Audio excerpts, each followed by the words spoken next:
Hey, welcome to Perth Backyard Veg. Today we're going to be showing you what we are planting for our summer garden. We've already started planting out this first bed here to go with our trellis system that we made in our last video. If you haven't checked that one out, I'll put a link in the description below and you can watch that after this one. So on the far side of the bed here, we have a row of tomatoes that we're going to be trellising up to the top of this system here. And we've got a row of cucumbers here. Again, they're going to get trellised up to the top here. In amongst those plants, we have some little basil, and we're going to be putting some lettuce in between those. Once the tomatoes and cucumbers get a bit taller, they will provide some shade for the lettuces underneath so that they can grow during our summer heat. As the plants get bigger, we will be stripping the leaves and other foliage off the bottom of them to create airflow in there as well, and that will be part of our pruning system. Alright, so on to the next bed. In our second bed here, we're going to be planting capsicums and chilies. Now this bed is double the length of the previous bed, so we're actually going to be splitting it in half, but in this half we've got all of our capsicums and chilies. We have quite a few varieties here. We've got a candy striped capsicum. I'm really excited to be growing this variety. We have a purple tiger chili, also another one that I'm really excited for. It gets some awesome variegation on the leaves. We did grow one last year as well from seed, but I neglected my seeds a little bit this year because of the chicken coop, which there'll be some videos coming on that soon. So I've gone ahead and bought this one. Then we have our two Thai chili plants that we overwintered from last season. And finally, we picked up this little pack of combo capsicums, so a few different varieties in here. Like I said, we neglected our seeds, so we've had to go for some of the started plants already. We do have some more seeds that we're going to start, but we wanted to try and get these in the ground before we start getting our really hot weather. Now, we've chosen this section of the garden for our chilies because it's going to get a lot of sunlight. We've got our northern sunlight coming from that side, and while the cucumbers and tomatoes are still growing, it's going to allow plenty of light to come through.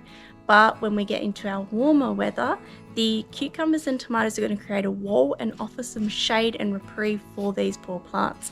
Now they do like the heat and they like a lot of sun, but once we get into our high 30s and 40-degree days, these plants can suffer. So having this wall here will help protect them and will help keep them flowering and fruiting throughout our summer. Alright, let's check out what we're doing in the rest of the beds. In the second half of this bed, we're going to be direct sowing a range of seeds. So we've got some pumpkin, watermelon, squash, zucchini and beans that we're going to be direct sowing into this bed. We're also going to be setting up another one of our trellis systems here so that we can trellis those beans, and we're going to be adding some shade cloth to it later in the season to help protect some of these plants from our intense summer heat.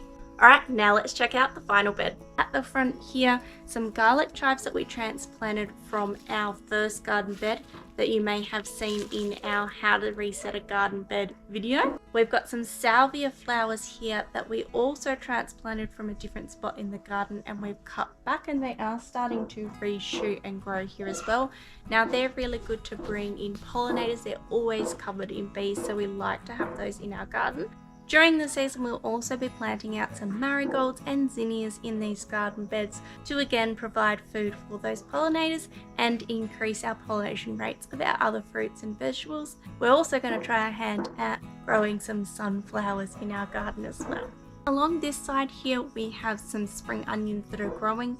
Now these were growing in another spot of our garden. We harvested the tops and then we've planted the bases in here, and they're beginning to re-sprout. Lastly, we're going to be planting in some sweet potato slips. So these ones here we've been water propagating, so we took these off of our plant when we harvested our sweet potatoes. If you haven't seen that video, I'll stick it down below. And then we've got one that we actually potted up that we had taken a cutting off earlier in the season, so we're going to be planting those out now.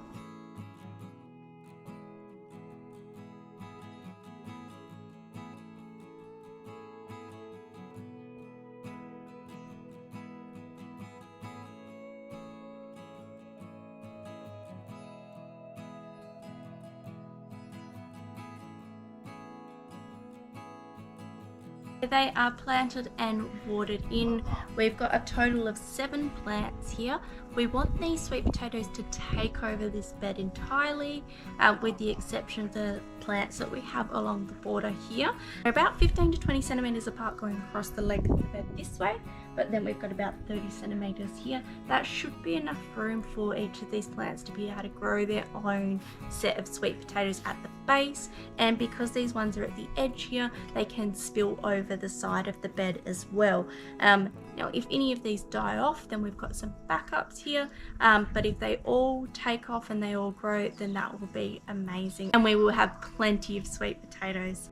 Alright, so that's what we're growing in our raised beds for summer. We do also have some other plants and fruit trees around the yard, so if you'd like to see those, let us know in the comment section below, and also let us know what you're growing this summer season, and if there's anything we're not growing that you think we should be growing. Make sure that you subscribe to our channel so that you don't miss the updates on our garden, and we'll see you in the next one. Thanks for watching. Bye.